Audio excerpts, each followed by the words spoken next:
Каля 200 спецыялістаў з усіх рэгіёнаў Беларусі і Расіі сабрала ў Брэсце навукова-практычная канферэнцыя ў межах форуму Асацыяцыі акушэрскіх анестэзіёлагаў-рэаніматолагаў.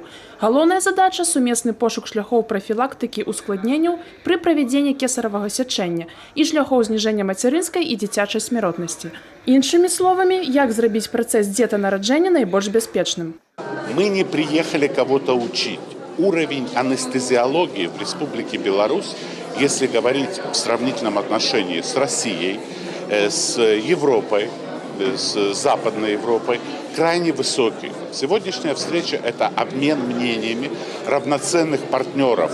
Брэст пляцоўка для правядзення форуму выбрана не выпадкова. Акушэрская анестэзіялогія і рэаніматалогія тут на высокім узроўні. З 2009 года не было зафіксавана ніводнага выпадка мацярынскай смяротнасці. Дзіцячая смяротнасць 3,4 прамілі. Гэта ўзровень еўрапейскіх краін. Спінальных анестэзій у родадапамозе 80%. Гэты паказчык на ўзроўні рэспубліканскіх устаноў. Брест во многих таких инициативах является пионером.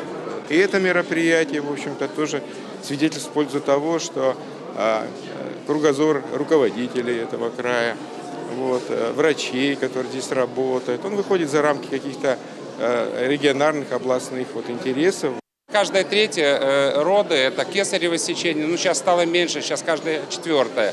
Более того, уровень количество операций в целом он составляет порядка 2000. Около 3000 в год операций в Брестской области проводится лапароскопическим методом.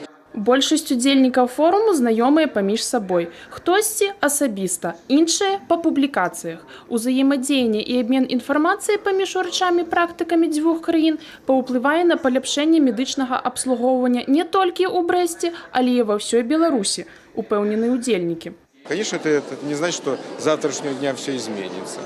Но та информация, которую получат практически врачи сегодня, конечно, она даст возможность многие вещи проанализировать, и в конце концов изменить в лучшую сторону.